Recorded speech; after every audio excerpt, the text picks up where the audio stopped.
என்ன எதுக்கு நம்ம சபையில் ஒன்று கூடி வருகிறோம்? சபையாக ஒன்று கூடி வருகிறோம் ஏன்?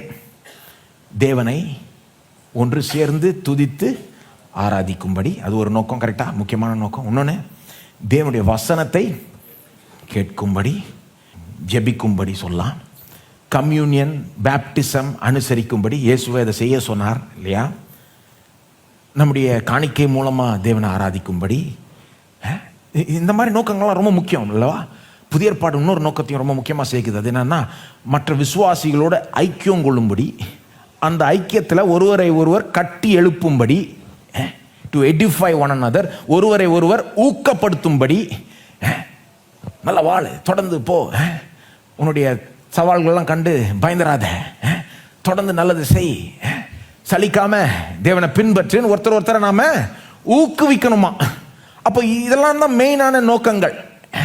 சபைக்கு வரோம்னா இந்த நோக்கங்களை நாம நிறைவேற்ற வர வேண்டும். இதுக்கு அதிக முக்கியத்துவத்தை சபையில் நாம கொடுக்க வேண்டும்.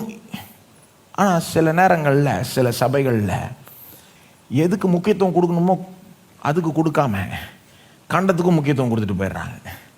அனௌன்ஸ்மெண்ட் அரை மணி நேரம் பண்ணி பிரசங்காருக்கு 10 நிமிஷம் கொடுத்தா, இது இயேசு பிரியப்படுறாரா? இதில் சவுக்கு எடுத்துக்கிட்டு வந்தால் ஆச்சரியமே இல்லை. பாருங்க, ஏன் வசனத்துக்கு அதிக நேரம் கொடுக்குறோம்?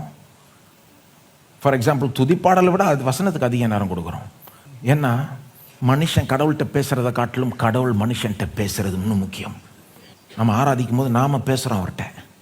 ஆண்டவரே நன்றி, ஆண்டவரே நீ நல்லவர், வல்லவர், எனக்கு எவ்வளோ செஞ்சிருக்கிறீர், ஸ்தோத்திரம் ஆண்டவரே, நன்றி ஆண்டவரே.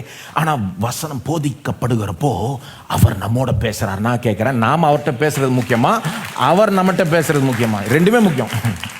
எது இன்னும் முக்கியம்? அவர் பேசுறதுக்கு இன்னும் அதிக நேரம் கொடுக்கப்பட வேண்டும், முக்கியத்துவம் கொடுக்கப்பட வேண்டும். ஆனால் தான் வசனம் பிரசங்கிக்கப்படுகிறதுக்கு நம்பர் 1 முக்கியத்துவம் கொடுக்கப்பட வேண்டும். இது கடவுளுடைய வார்த்தை. இதை எடுத்து சொல்றதை காட்டிலும் ஒரு பெரிய காரியம் இல்லை.